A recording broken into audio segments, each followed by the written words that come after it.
application was for the with the following orders. The remains of the late Kafero Paul be exhumed, and the applicant acquires a sample for the DNA test in order to establish the paternity relationship of the children with the deceased. Secondly, the exhumation process of the same be done in the presence of the family members and local council under supervision of the police. And there were no orders to cost. So on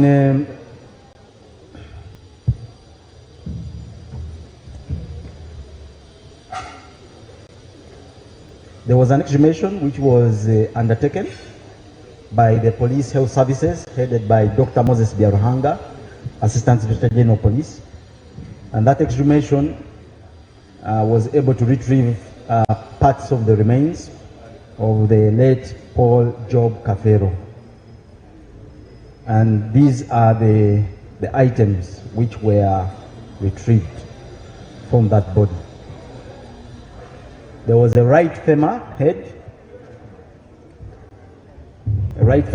which comes from the femoral bone, left femur head from the left femoral bone, vertebrae bone, back area, the left lower jaw, right upper jaw, scalp hair, left femoral shaft, and right femoral shaft. Those are the items which were retrieved from the deceased, and they were delivered to both the Government Analytical Laboratory and the Directorate of Forensic Services here at Naguru.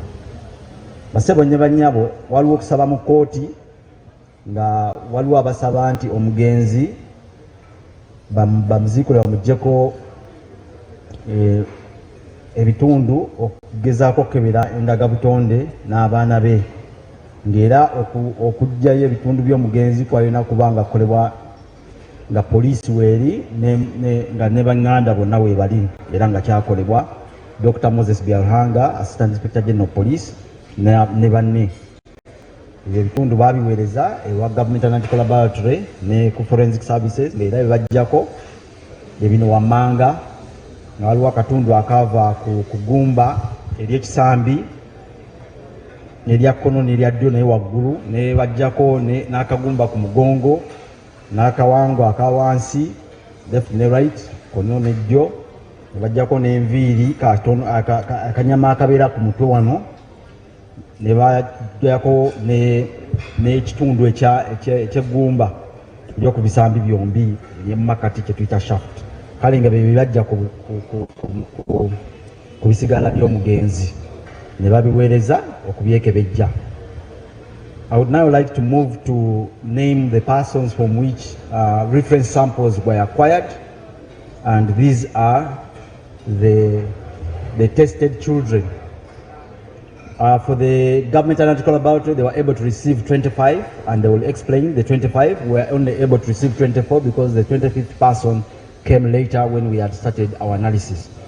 So for the Directorate of Forensic Services under Uganda Police Force, the samples which were submitted on the 5th of June 2026 for DNA analysis were from the following: Nagawa Elizabeth, Kafero Tony, Kafero Benedicto, Kafero Simon Peter, Nantongo Stella, John Martin Kafero, Nalukwago Grace, Kafero John Mark, Sentongo Paul, Kafero Medi, Birungi Tinatana, Katumba Eric Trinity, Kafero Aaron, Nassali Noelina, Nagawa Stella, Kafero Philip, Kafero Thomas, Namulinda Rehema, Nalukwago Kate, Nakafero Margaret, Sandy Shafik, Nalukwago Letitia Kafero, Mirembe John Kafero, Kafero Godfrey Mwanguzi.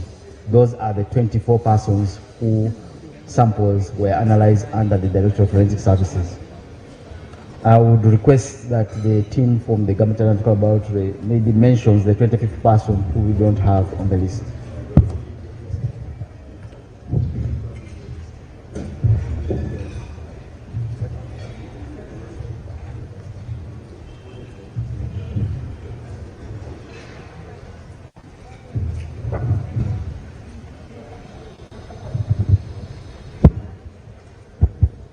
Good afternoon, everyone.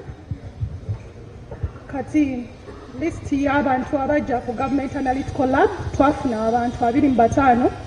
Twasooka on 5th June 2026 twafuna abaana 24. Then nga 8 on 8th June 2024 netufuna omwana omulala owokutaano.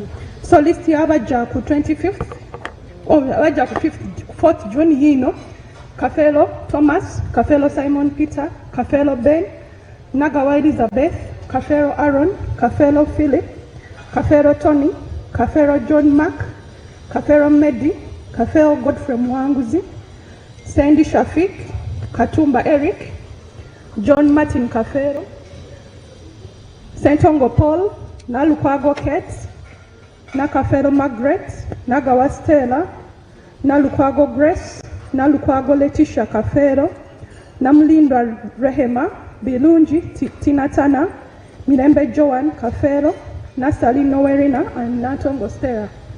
Nga 8th June twafuna omulala 2026 twafuna Muchiri Stephen. Samples zino twajjako omusaayi nga director bagambye, the chief government chemist nga bwagambye, twabajjako omusaayi nga waliwo abakiikirira family. Twalinawo omukyala Natongo Sarah ne mwami Nende Abakali baaliwo nga ba witnesses nga tujjako omusaayi. Kale, thank you very much. Ndoza ekisera kyekino, I'm going to request you analytical laboratory to read for us. Ekisooka ngenda kusaba bataata ne bakojja bajje wano mu maaso.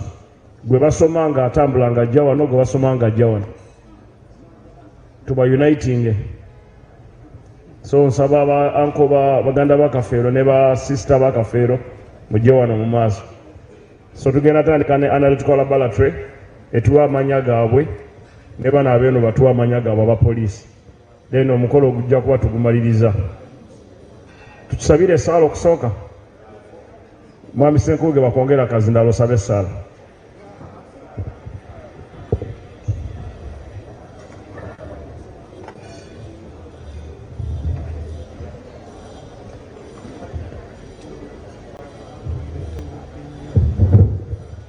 Ne basenga mbasaba bajje wano begate ku babeere wano okurisivinga abaana baabwe.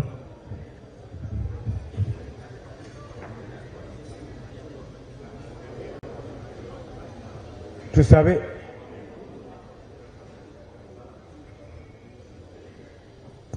Mukama Katonda w'ekisa ekingi gwe watuwa Paul Kafeero, gwe wamuwa omutima gwe wamuwa